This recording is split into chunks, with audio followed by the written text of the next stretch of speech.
It's the Growler with PD&Jay. Here to analyze for you today. From Growler Bad to Jay's got stats. We hope you enjoyed this episode of the Growler Podcast. There it is. All right. Welcome into the latest edition of the Growler. It's PD&Jay, Player Junior, The Athletic, Jay Morrison, Pro Football Network, here with you on a Wednesday. We're just 2 weeks away, Jay. Yes. From it finally happening mercifully. I think we've reached mercifully happening. So it's we're almost there. We're getting there. Yeah, I don't count down to the start of the draft. I count down. We are one day closer to the best beer of the year, Saturday night after the draft ends. Yeah, that's been altered to best drink of the year because it's gotten harder. You're right. It used to be best beer, and then it became like best hard liquor, basically. Like it was just necessary. The bourbon, it's usually whatever. One of the few times where I'm pretty like stout, like it's got to be top shelf. We're going top shelf here on this one. That's Saturday night. You're right. I cannot wait to have it and raise a glass, you and I, to cheers this thing being over. But that's because there's a lot of work going into it for a reason.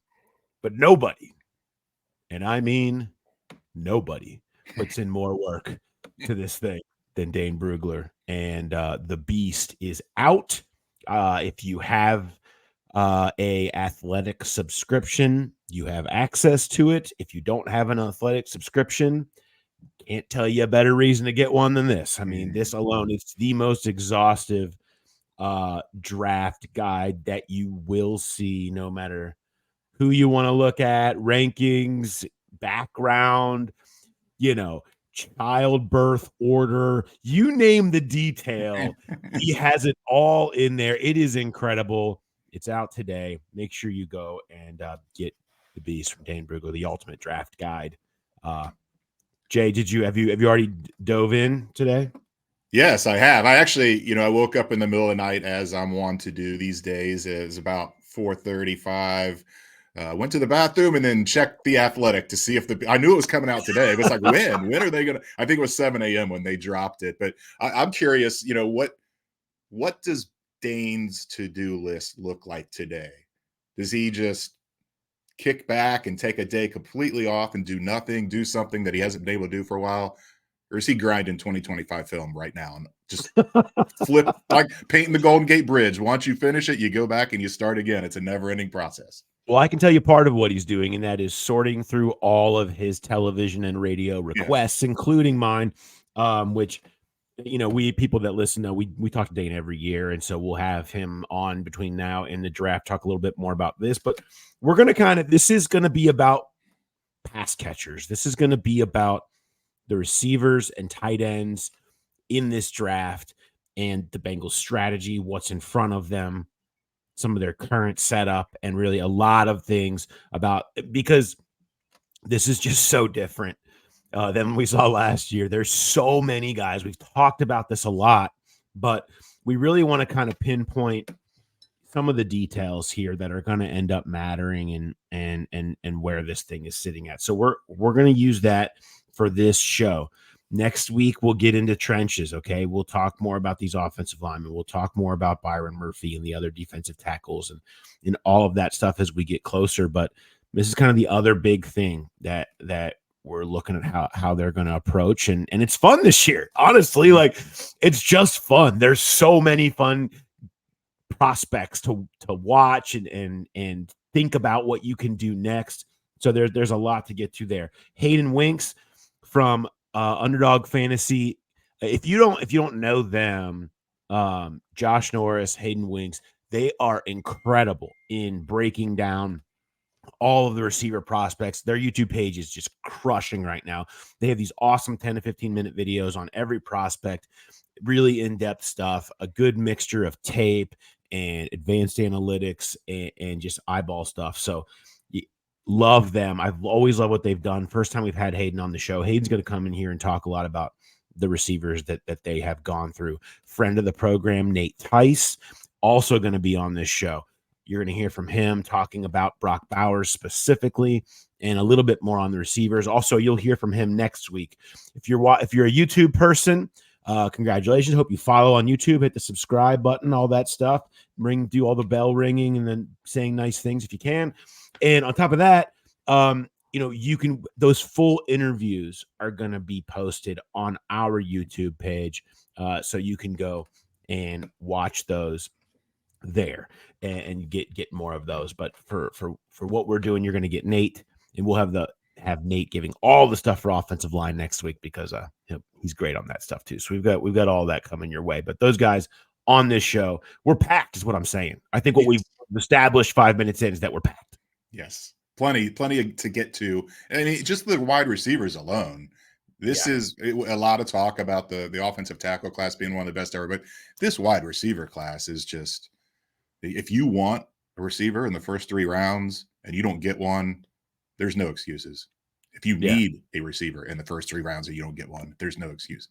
Will this end up being like last year's tight end group where we end up hearing about how never matched up? I don't think so. I don't think it's possible for this to quite never match up. But let's dive. Let's start going in here.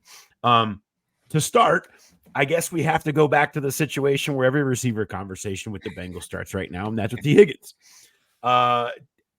Josh Allen, edge rusher from Jacksonville, signed a contract extension this morning.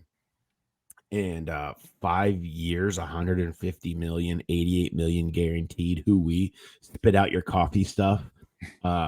Congrats to him. That is now 7 of the 9 franchise tagged players have received extensions. The other 2 are T. Higgins and Antoine Winfield. Winfield in the Bucs, it's thought of are going to get it done. They just haven't gotten it done yet. There's a really, really good chance it's 8-1. What happens when a vote is 8-1? We know who the and one is. Let's go talk to Mike Proud, right? An owner's meetings tradition, but in this time a franchise tag tradition now. And I tweeted briefly about this, and I gotta remember, you just can't. It's tweet and perish at this point, like about T. Higgins, because there's no way to give proper context. You got to do something like, I don't know, write a 4-part series about it to properly give context anytime you mention it, because there is so much to it. But you have to understand T. Higgins' frustration here. Yeah. He looks at these numbers, which includes Michael Pittman at 3 years, 70 million and a bunch guaranteed. And all these guys who were given franchise tags, it has to be like, shouldn't I be in this group? Shouldn't I be part of this group of all these people that are getting these huge guarantees, 40, 50, 60, 88 million, whatever it is? Shouldn't that be me? But it's not. It's not. And I understand that frustration. I'm not saying it's right or wrong from a team perspective. I'm not getting into that. You understand why he would request a trade. You understand why he would be frustrated by the entire situation. Yeah. And I understand why he's frustrated, but other people, or he, I guess should say, has to understand, like, he's not operating in a vacuum.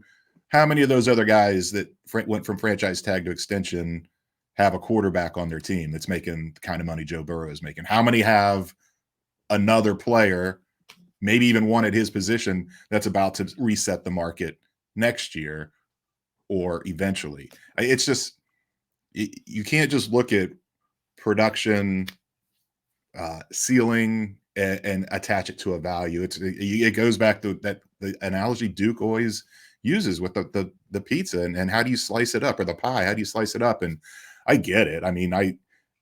I'd be acting the exact same way if I was T. Higgins, but the Bengals have to do what's best for the Bengals, and I get where they're coming from with this. I support it. I don't know that if I was in that position, I would do anything different right now. It's just, you've got the Chase deal coming. You've already got Burrow locked up for all this money. It just, I don't know. It's hard enough to pay a receiver and a quarterback top of market. 2 receivers and a quarterback top of market. What else does that leave you to do? That reminds me, Jay, I've been meaning to talk to you about your behavior behind the scenes here and requesting trades to other podcasts. It's getting to be a little out of hand, okay? I knew you would act this way. We'll just, you just need to play it out, okay? Just show up. Be quiet. No, but I absolutely I get both sides. I get him using whatever piece of leverage he can, and I get the Bengals taking this stance. Yeah. But I get him saying, like, look, if you're not going to give me what everybody else is getting, then just send me somewhere, because plenty of people will. And that's where it stands right now. Will he be traded in draft weekend? Like we've all written about it. I mean, maybe, probably not. Maybe, though. There's always a possibility. No one's going to completely rule that out. It's certainly going to be part of the conversation. And we talked about that in our trade episode last week. So go back and re-listen to that. Okay. But that's the latest franchise tagged player signs an extension. Going through the beast. Dane has 19 receivers with at least a 3rd round grade attached to it. That is bonkers stuff. Okay. I mean, that's just, now they won't all go in the first 3 rounds. And and his grades, if you go across, whether it's you read Daniel Jeremiah or The Ringer or anybody at ESPN, like they're different. Okay. So like the top 20 here is going to look very different than the top 20 other places. And because it's about fit, and it's about what you can find. There's just so many different types that you can see it go a lot of different ways. But I mean, just the sheer quantity of it is pretty remarkable. In kind of piecing through what Dane put out and what was there anything there that stood out from the receiver group to you, Jay? Not so much the way he's got them ranked. The one, I don't know, question, it's just the kind of a what happened scenario where I think you and I were driving to Cleveland for the opener, and Keon Coleman made that incredible catch, a game-winning catch. I believe it was against Clemson, and we were talking about he's the ideal T. Higgins comp. And it just felt like that guy was destined to maybe be one of the top receivers in this class, and he's, for whatever reason, he's fallen back. Now Dane still has a 2nd round grade on him. He's got him as his number 7th receiver, but it's like, what happened to that guy? It felt like he could be a 1st round or a number 33 type of pick, a T. Higgins comp, and he's slid down the list. Maybe he hasn't slid. Maybe it's these other guys rising up, because it is an incredible list. I mean, the guys ahead of him, there are no slouches there. Obviously the top 3, but then you get into Brian Thomas and Lad McConkey and A.D. Mitchell. It's just an incredible group all the way through. And that's why I said, if you don't get a guy you like in this one, I don't know what to tell you. Coleman, I think he has him higher than a lot too, because a lot of people are just really put off by the speed, being slow and lack of separation stuff. And, he's got a Cortland Sutton comp. Your best case scenario on Keon Coleman you'd hear is a DeAndre Hopkins comp, just an ultimate contested catch ball winners. But there's a long line of players that have tried to be DeAndre Hopkins that have not competed in this league. Because if you can't get separation at some point, it's going to hurt you, no matter how many holy crap catches you make. And that's what stood out when we watched that game, right? It was holy crap catches all over the place, and just picking the ball off dudes' heads. And you're like, man, this guy is a beast. But the full totality of his game probably is like a combination of T. Higgins and Auden Tate, unfortunately, right? Yes. It's like, it's not so much T. Higgins. It's like there's like a piece of the pie that's got some Tate with the lack of separation, but still somebody that has a real chance to show up. I want to talk about the personality of the player I think the Bengals are looking for. And by that, we know personality that they look for all throughout. These captains want to practice every day, hugely competitive, love ball guys. Everybody wants that, right? But they've valued that a lot. It's not that, not the rest of the league is not in on the secret. I mean, it's that the Bengals have put a lot of value on that here. And that has kind of shown through a lot of their drafts. I thought specifically names that have made sense to me from day one sounded very bangly when you get deep into the background, more of the character stuff that comes out with Dane that nobody else offers.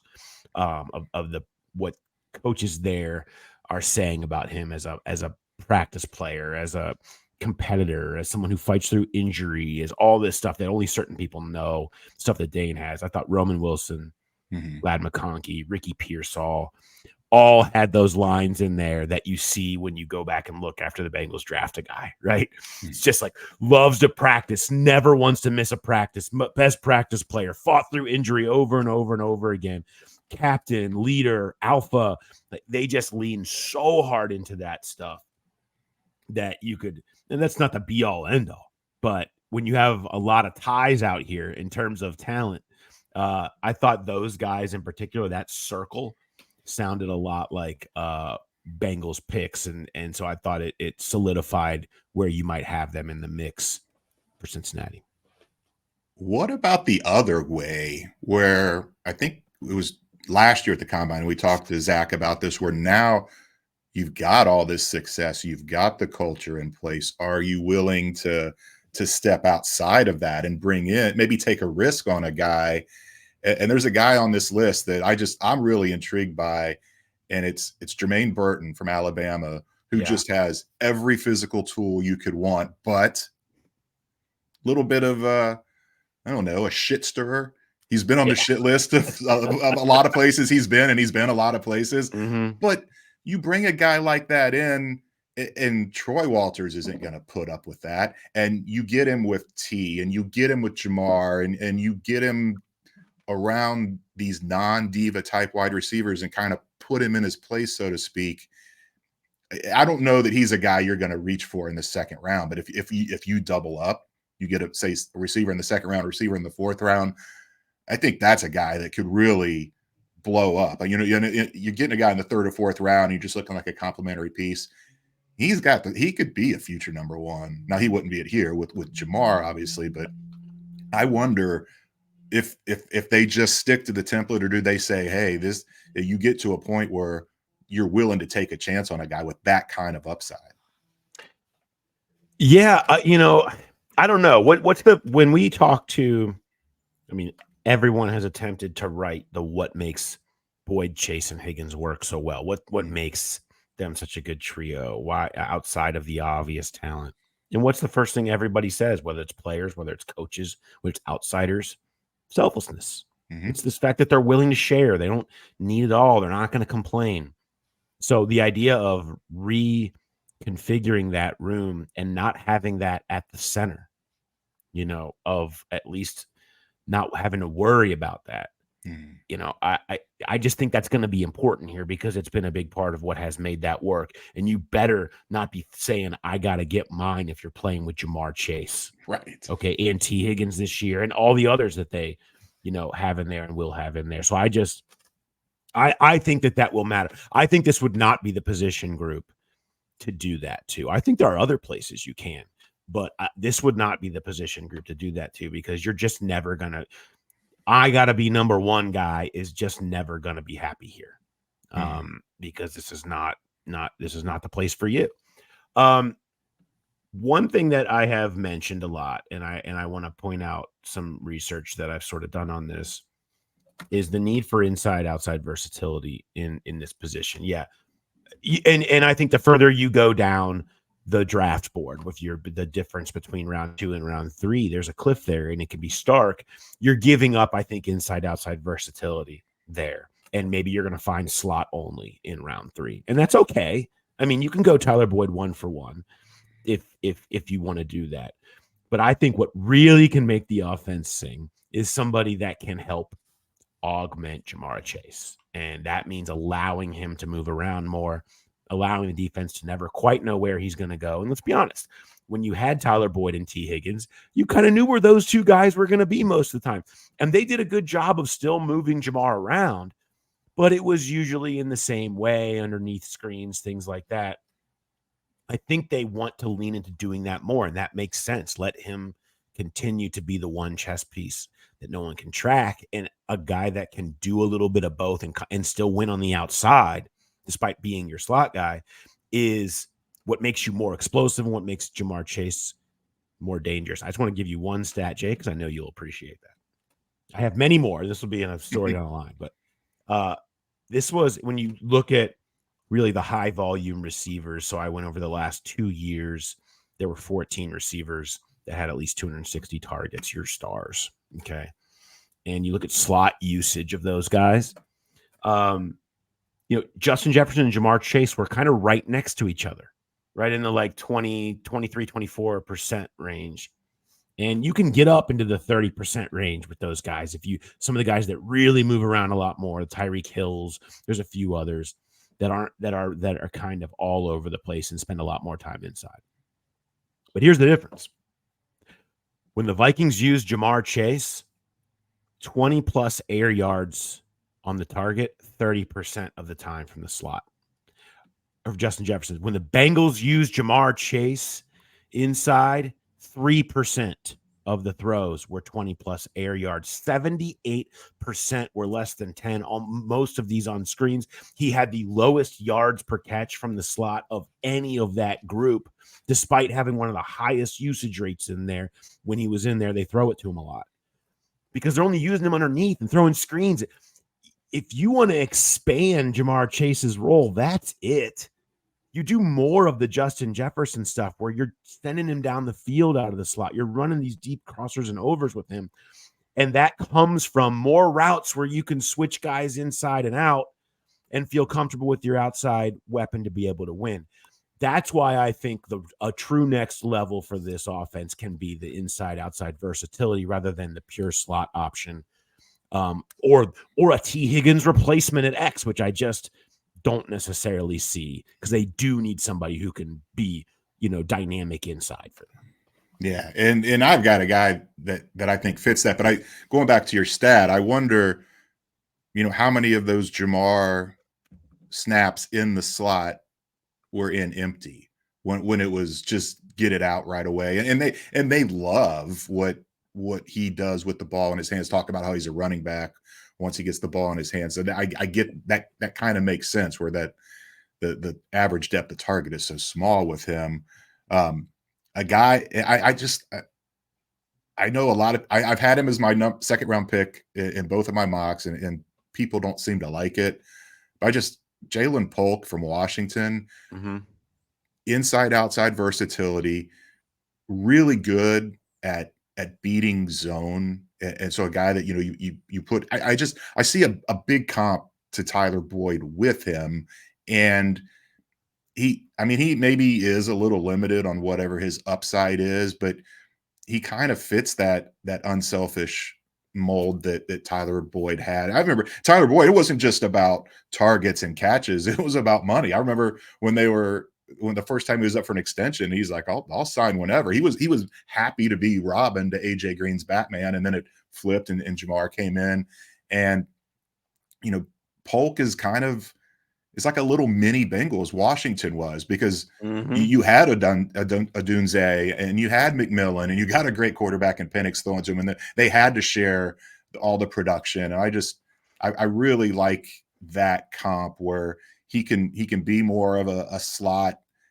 If T. Higgins moves on, then he can play outside, do both. And that, like you said, that frees you up to move Jamar around quite a bit. But Dane's got a 3rd round grade on him. I don't know that he lasts till the 3rd round, and maybe it is a reach in the 2nd round. But I like the idea of him as a fit, even more so than just his overall skill set.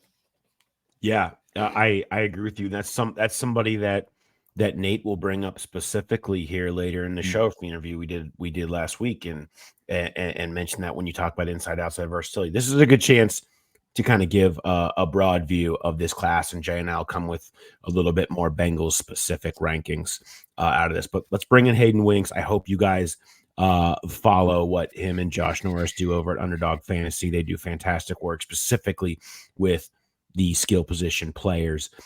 So here is a conversation about this receiver class with Hayden Winks. And if you are enjoying this episode on YouTube, hello. Good to have you, YouTubers. Hello. go ahead and go on over on our YouTube page. Maybe it's over. It might be here. It might be here. I'm not sure exactly where it is that you're looking at right now. It's somewhere. Do the Brady Bunch. Watch. You can go watch the entire Hayden Winks interview over there, but that'll be sitting there for you. Then you can come right back to us. So here we go. Behind the scenes for you. This is what you get here on the YouTubes. All right. So there's Hayden Winks. Great stuff from Hayden. And again, please make sure you're checking out everything that they have done over there at Underdog Fantasy. It's awesome. Subscribe to them, subscribe to us, all that stuff. Specifically, you know, when we talk about types, there's some of these fast guys, right? And you know, Troy Walters and Zach Taylor were at Texas. Okay, so Xavier Worthy puts up a 4.21. You've got, AD Mitchell can fly. He's had some big catches and some big spots. I find that their presence down there is now, they're going to go places, and Texas has a load of players, including Byron Murphy and Tavondre Sweat that you'd be doing background on, and the receiver. There's a lot there. So, but when Troy Walters was there too, they're keeping an eye on those guys. I just, Jay, I always worry about Bengals fans. I worry about you.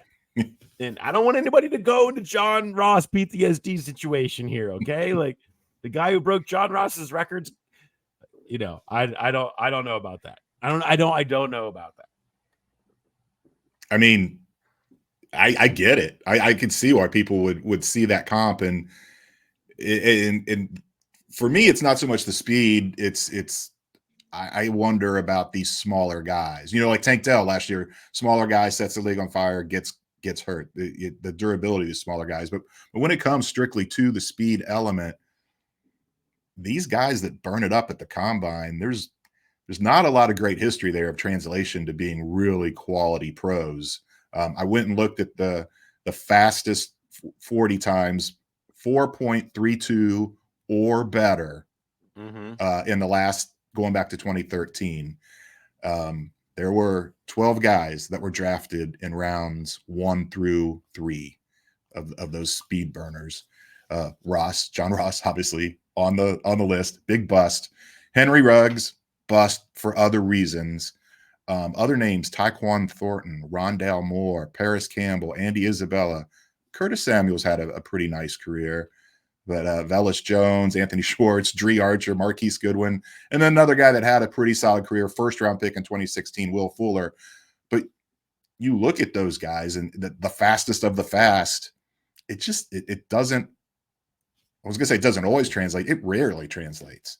And you don't want to rule a guy out because that. You don't want to say we don't want the fast guys.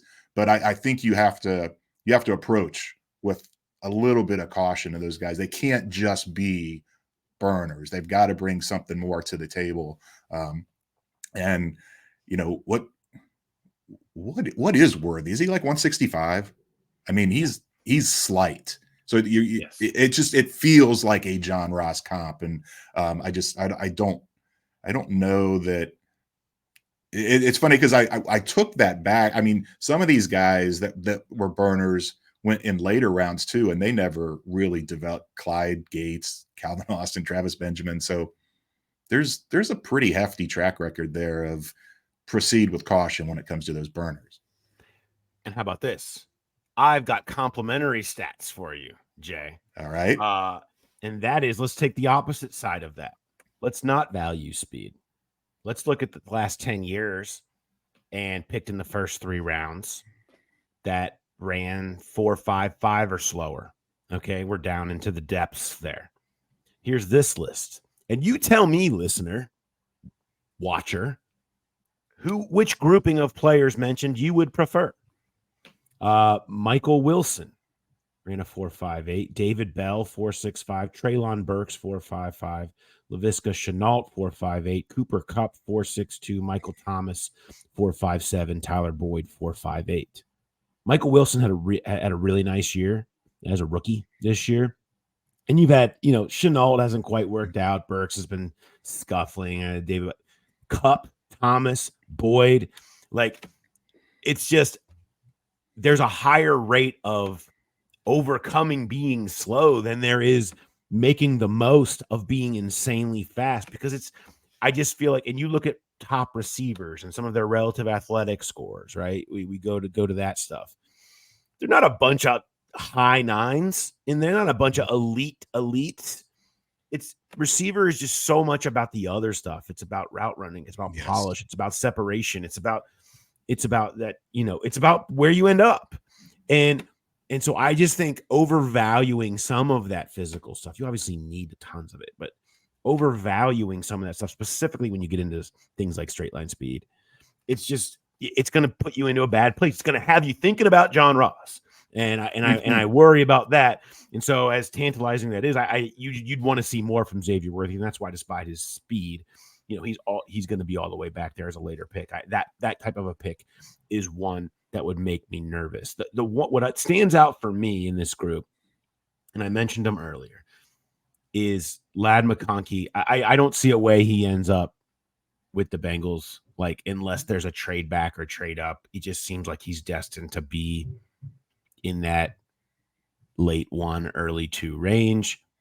And so how do you end up there? I don't know. They'd probably have to trade with something to move. Maybe they're trading T. Higgins, which would be a surprise. But you're talking about having to have one of those picks.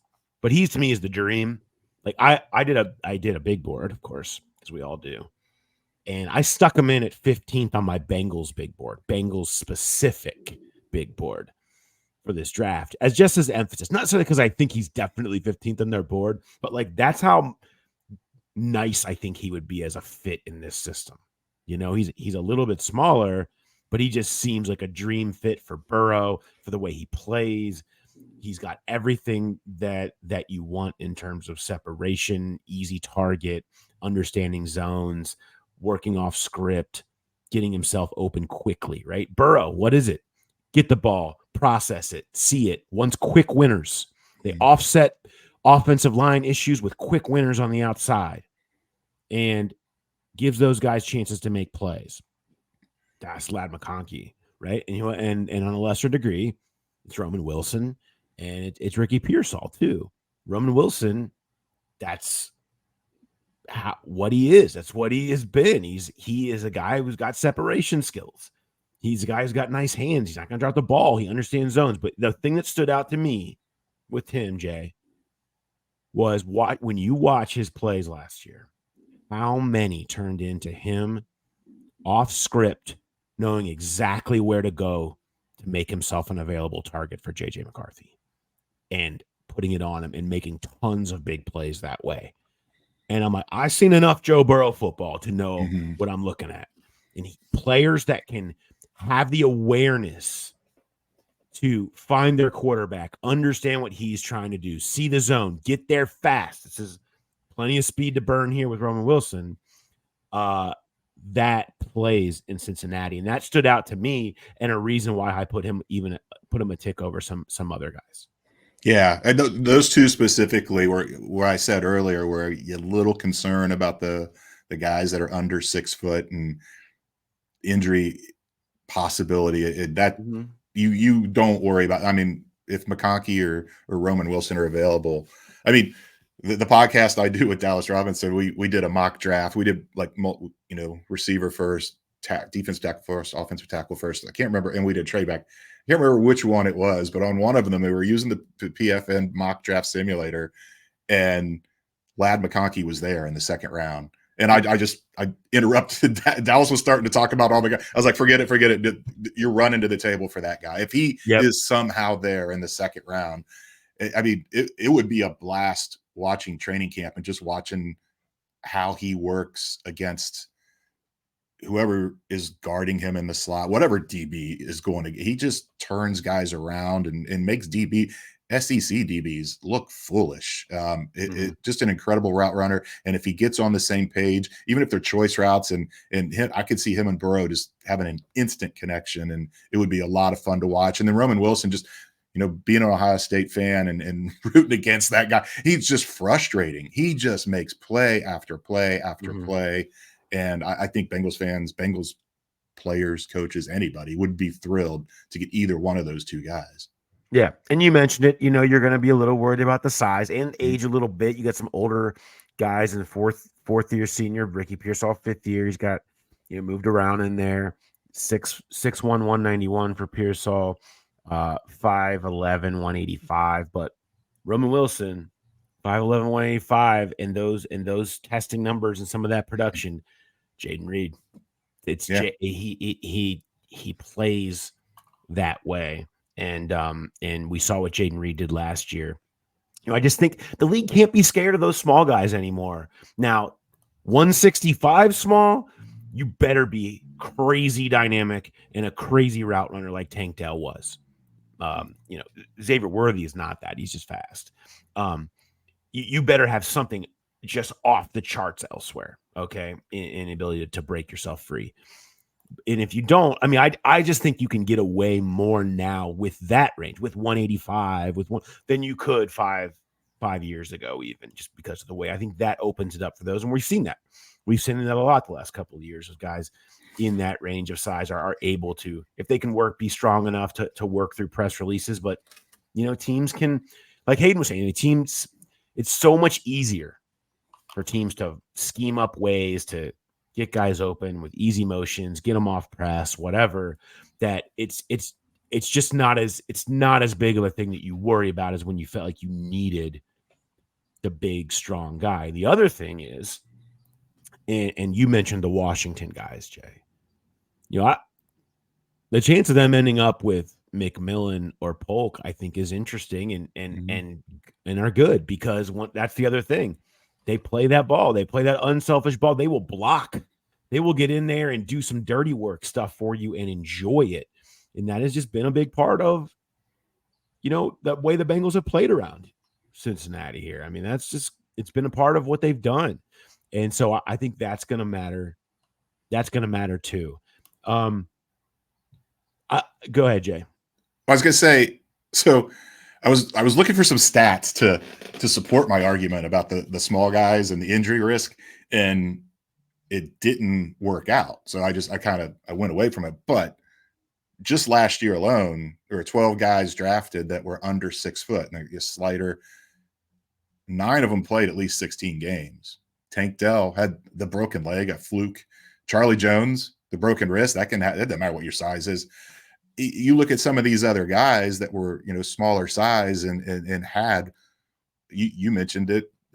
You've also got Zay Flowers. You mentioned Jaden Reed, Marvin Mims. There were guys that, it's 1 year. You never know when that injury is going to happen. But I do wonder if teams are starting to maybe take more of a risk on those little guys, and if they've got if they've got the toughness and the way the league is going, where you can't pop them over the middle and all the other rules that work against the defense. It's just, I was surprised. I was fully ready to make that my Jay's got stats, where these little guys always get hurt, and it's not supported. It does happen, and when it does happen, everybody's like, oh, look, that's why. But overwhelming, 9 out of 12 played a full season last year.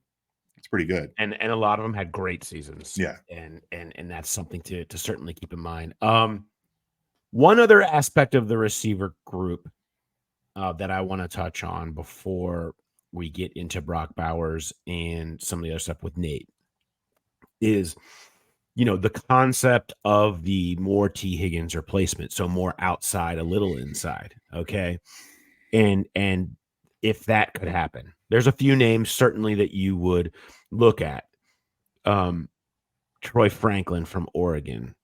Keon Coleman's not going to be inside in any way, but how crazy that would be. AD Mitchell, I think, could probably be considered that you're getting a little bit more on the outside with them, and amongst the top, if we're talking second, third round, maybe you're getting to some other guys in the third round. Maybe you're considering Burton, like you mentioned, or one of these other guys, or Brendan Rice, whatever. Yeah.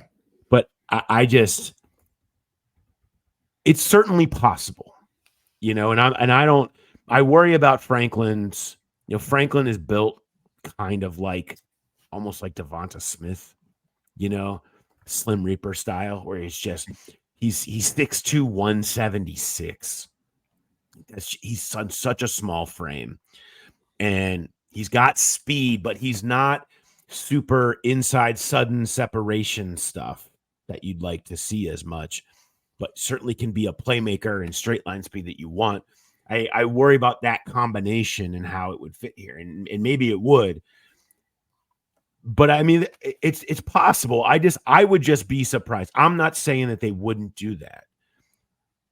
It just, to me, doesn't totally fit. Where I think it would be leaving themselves exposed at slot receiver, but maybe you then consider something else. Maybe you're considering, hey, okay, Mike Gesicki, stop meeting with James Casey, start meeting with Troy Walters. You're a slot receiver now. We're going to use you that way anyway. You're running more 12, right? Which they're open to doing. And Chase is inside more. Gesicki's playing slot more. You're using Trenton Irwin. You're hoping Charlie Jones can rise up. It becomes more piecemeal. I think that's the way you counteract if you were to go that direction. But again, do you want something piecemeal, or do you want something that has a little bit more structure and sets you up to it? I guess it probably depends on what you feel like the drop-off is in the talent level of the player. I mean, piecemeal is not a bad way to go when you look at the pieces this year with Gesicki, and like you said, Trent Irwin is fine in there, and then you just push it off for a year, and then next year is when you get the more true dynamic slot receiver after T leaves. I don't know. I do. I mean, obviously like the idea of inside out, but I could see them doing that and just getting more of an outside guy. You mentioned Brendan Rice, 13% of his snaps are in the slot. So pretty much outside, but he does have experience in there. And he's a guy, and going back to your slow stats, he 4.5, going back to Keon Coleman, 4.61. You were going through those numbers and those players. I just kept thinking, well, Keon Coleman, he's got all the other, he doesn't have the separation, doesn't have the speed, but he's got everything else you want. If you got a guy with that kind of contested catch and ability and the catch radius and all that, and you've got a super accurate passer in Burrow, he would be really interesting in this offense. But the Brendan Rice thing, again, he's a later, probably third, fourth round. If he double up, maybe that's the way to go. But just the idea of getting that pedigree and a guy that's going to do everything right and work hard, and just the upside potential there. He's another one that I think would be intriguing as the back end of a double up. In the league of Puka Nacua, okay, like any of these guys, if you pick up the beast and you start looking around between 15 and 30, any of these guys could be this year's Puka Nacua. You get the right spot and the right fit. I mean, there's talented. I mean, Jamari Thrash from Louisville, like, what a fun player. He's at 26 on Dane's board here. I mean, Luke McCaffrey, somebody there's just, you can find, there's just so many. And that's why I think the double up is certainly in play later on. I don't know if it's for sure going to happen, but you would think that it would be in play. So to transition into Nate here, the other part about potentially piecemealing together would be Brock Bowers, right? he would create more piecemeal where you can go out there and he's basically your slot guy with Drew Sample and 12, or you're playing Gesicki and Bowers together, and Bowers is more of your regular tight end. Gesicki's out there in slot, and you're basically in 4 wide. You've got a lot of different things that you can do with him as a weapon.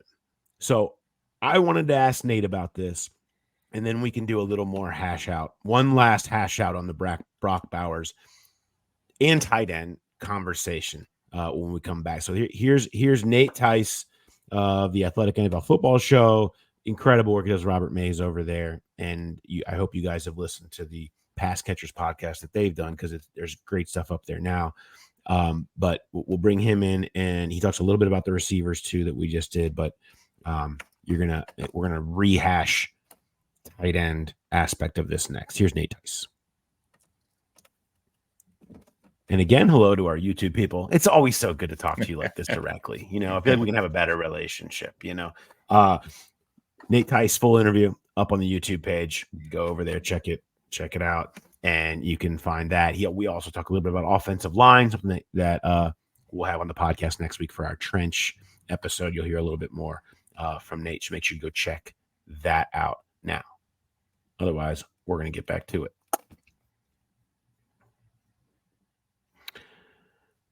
Okay.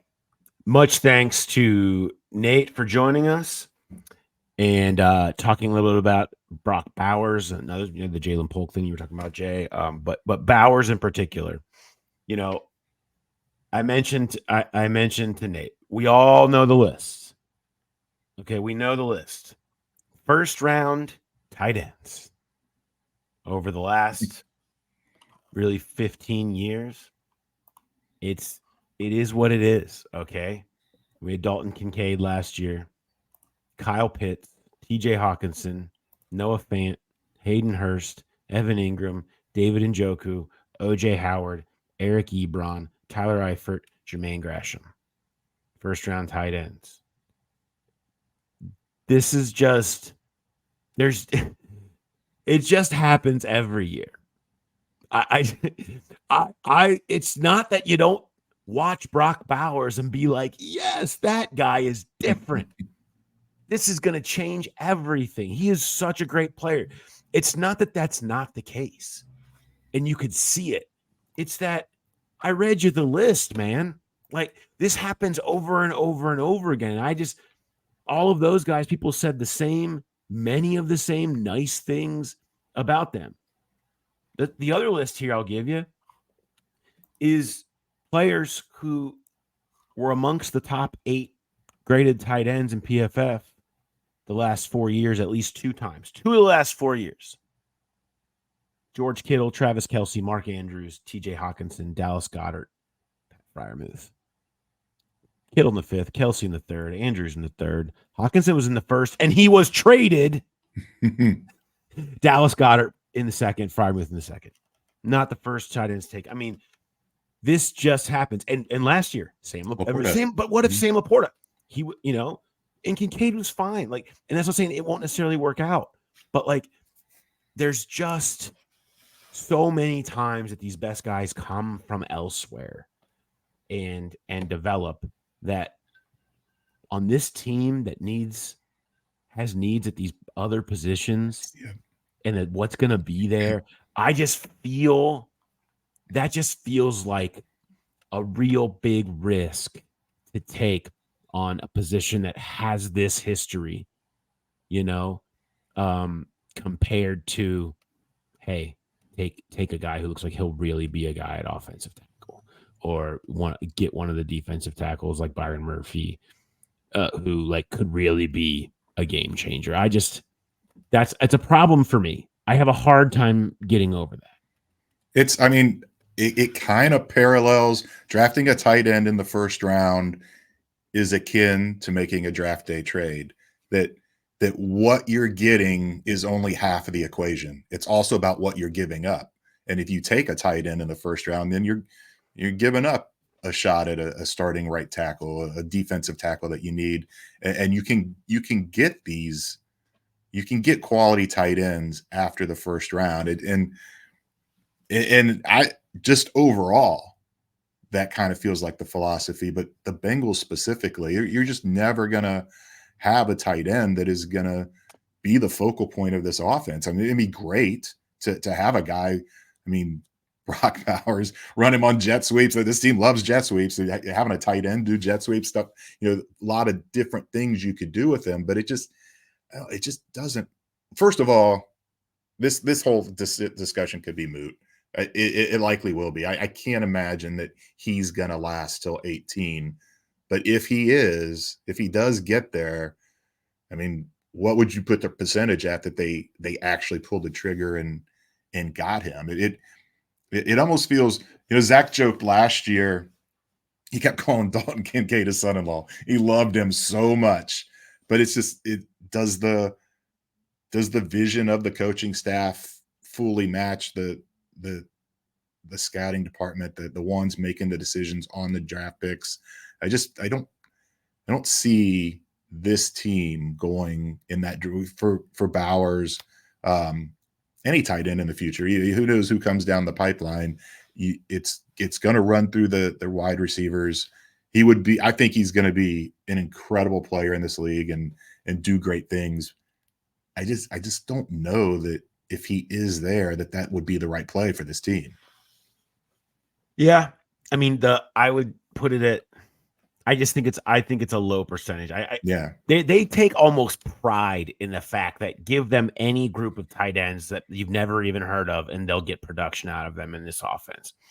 And that doesn't mean it can't change. But like I mentioned with Nate, like, he feels a little redundant with Gesicki, and where, okay, you're not bringing Brock Bowers in because he's going to plant people. Okay. You're bringing him in there to play receiver. Well, I mean, Gesicki is technically still is in your tight end room right now, and he's the ultimate, like, just here to play receiver guy. So can you use them together? Can you like I said, you can piecemeal, you can find ways. It just feels like a lot of work to try to make something work that hasn't traditionally worked. And again, I just feel like everybody wants to take this personal, like he's different. They're always different. Like, let's go read all the write-ups on all these guys that went in the first round. I mean, Bengals fans that scream from the rooftops to draft OJ Howard, right? And he goes 19th, and whatever.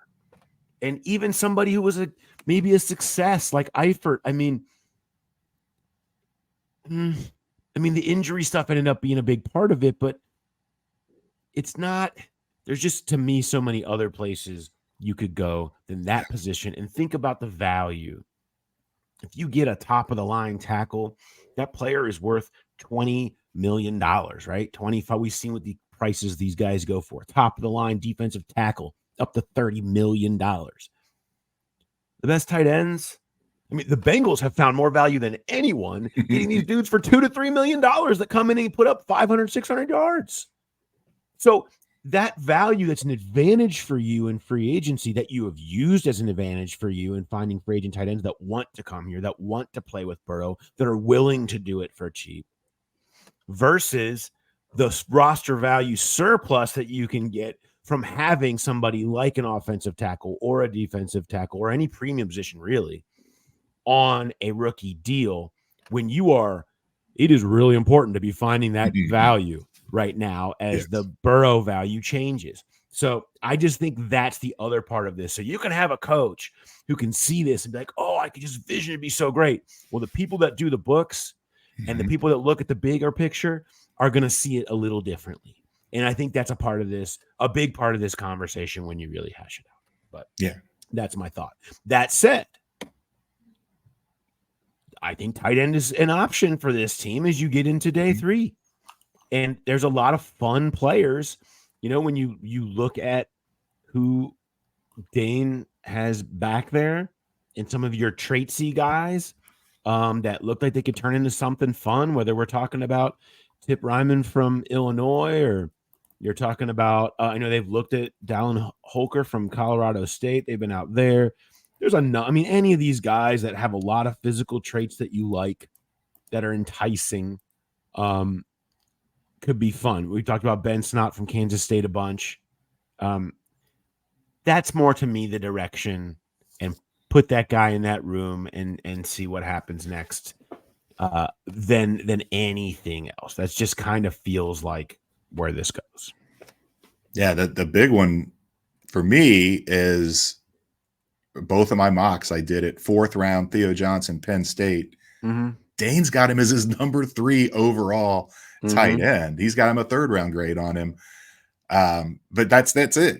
It's not like you don't, like I said earlier, you're not saying we don't need a tight end, but if you draft a guy in those mid rounds and he develops into, I don't want to say Travis Kelce, but someone that is an upper tier tight end that you got in the 4th, then that's awesome. But spending the capital to try to get it in the 1st round doesn't make a lot of sense. And another guy, you mentioned all the weapons down in Texas, Sanders, the tight end for down there, Jatavion Sanders. I mean, I don't know if he's going to be a mid-round guy. Dane's got a second or third round grade on him, but there's a lot of it's similar to last year. It feels like there's a bloated middle with this tight end class where you could possibly get a guy that develops into something special and is your starter for years to come. Gesicki's on a 1-year deal.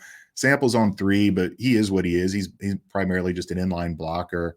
And another one that's intriguing, and not just because he went to Fairfield High School like I did, but Eric All, who played at Michigan, then went to Iowa.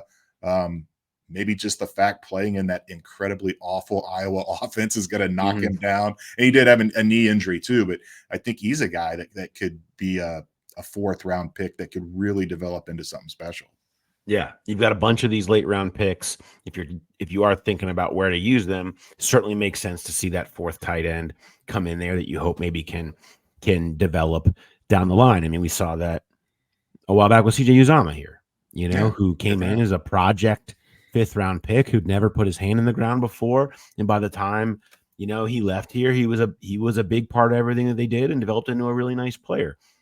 I think that's what you're thinking, and that's what you're looking at. And they paid Drew Sample not a little. Like they invested here in him, and to me that's just it signals where they're signaling to everyone they got Gesicki to do some of the throwing. They invested in Sample to be a part of this team. They brought back Tanner Hudson as another receiving tight end and paid him. So to me, you're looking for the Drew Sample backup, the Mitch Wilcox plus, if you're looking at their signals. And that's what I think they're showing you. So pick your person who that is on day 3, feels like where that comes from. All right. I know there's more. You probably have a guy, if you're listening right now, you're like, no, they didn't talk about my guy. There's too many guys. There's so many guys. We're trying to help with strategy. We're trying to help you get there. You got an RPB. You want to rock an RPB here real quick before we head out? Yeah, you want to do the one. I'm still not sure I like this one or not, but the skill positions. Yeah. How many skill position guys, running back, tight end, wide receiver, will the Bengals draft in this draft? And they've got 10 picks. So I had 0 to 2, 3, or 4 plus. Okay. I'm going to run with 3. I think one of each. Okay. One receiver. The wild card is they got all these extras. They got all these extras, the 4 picks in the last 2 rounds, where that could really be anything. But I think they'll plug linebacker. I think it's where the tight end. That could be a weird random double up. Throw in the special teams savvy 7th round receiver. James Wright was in there. You've had guys over the years that show up and you're like, oh man.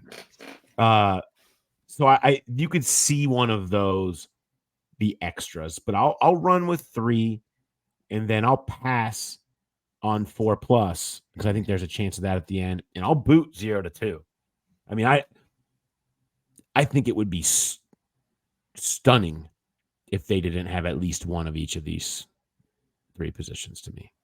With 10 picks, and, the spot's open. I mean, I'd flip it. I'd put 4 plus as my run and then pass on 3. Just the volume there, that you've got much more chances instead of getting exactly 3. But I do feel like a double up at wide receiver is coming. Whether it's just 2 pure receivers or, as you mentioned, the new kickoff rule, they're going to be looking for guys that can be explosive returners as well. There's a lot of receivers in this class that have return experience. And I mean, maybe another run passer boot is how many positions do they double up on? Because I don't think it's just going to be one. You could see 2 defensive tackles, 2 wide receivers, maybe 2 tight end. I mean, I don't know. There's a lot of different directions they could go for. They do like the double ups, but I think it'll be at least 4, and then I'll pass on 3, and I'll boot 0 to 2 as well. All right, plenty more to digest. Jay, I know you've got all kinds of stuff up on Pro Football Network. I've got a receiver story coming out to go even more into some of this. So if you didn't hear about your guy, I bet you I write about your guy coming up here soon. So you can make sure you get that. Also, Who Day Light is coming up on Friday. So make sure you send your questions in that you want to answer. Mark will take care of it, whether you want to ambush me with something about the history of Catholic saints, or we can actually have a Bengals question. Happy to do all of that. Send your questions to the Growler Podcast at gmail.com, and we'll dive into those with you on Friday's show as we get even more deeper into draft season. And next week we'll do trenches. We'll talk about these offensive linemen. We'll talk about these defensive tackles and all this stuff that's coming up inside for the Bengals in this draft. All right. Thanks, everybody, for listening, and we'll talk to you next time. Have a good one.